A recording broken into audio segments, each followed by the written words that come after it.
শুক্রবার ভোরের আলো ফোটার সঙ্গে সঙ্গেই অ্যাপল স্টোরের সামনে ভিড় করে শত শত ক্রেতা। ভারতের মুম্বাই ও দিল্লিতে একই চিত্র ধরা পড়ে। কে আগে কিনবেন আইফোন 17 তারই যেন প্রতিযোগিতা শুরু হয়। কেউ ছাতা হাতে, কেউ কফির কাপ আর পোর্টেবল চার্জার নিয়ে অপেক্ষা করতে থাকেন। নিরাপত্তা কর্মীরা ভোর থেকেই গ্রাহকদের টোকেন বিলি করেন, যাতে শৃঙ্খলা বজায় থাকে।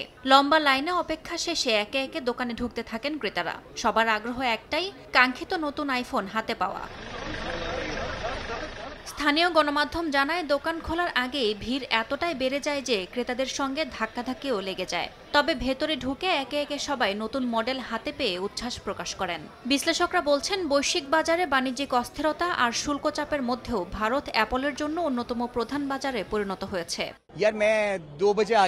রাত 2টা থেকেই স্টোরের বাইরে অপেক্ষা করছি। যদিও ফোনটি আগে থেকেই প্রি বুক করেছিলাম, তবুও অ্যাপেলের প্রতি ভালোবাসা থেকেই দীর্ঘ সময় লাইনে দাঁড়িয়ে আছি।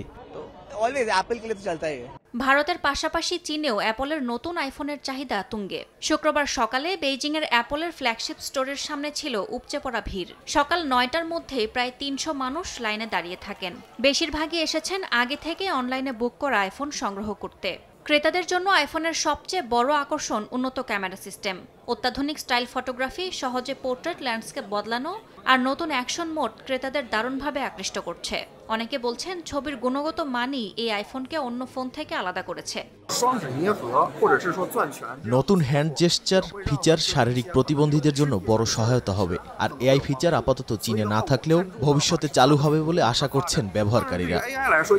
ক্রেতাদের মধ্যে সবচেয়ে বেশি আগ্রহ আইফোন 17 প্রো ম্যাক্স মডেলকে ঘিরে, যার দাম শুরু 9,999 ইউয়ান বা প্রায় $1,400 থেকে। উন্মোচনের দিনেই এমন সাড়া দেখে চীনা বাজারে অ্যাপলের বিক্রির সম্ভাবনা আরও প্রবল হয়েছে বলে মনে করছেন বিক্রেতারা। বিশ্লেষকরা বলছেন, এটিই হতে যাচ্ছে সিরিজটির সবচেয়ে বেশি বিক্রিত মডেল।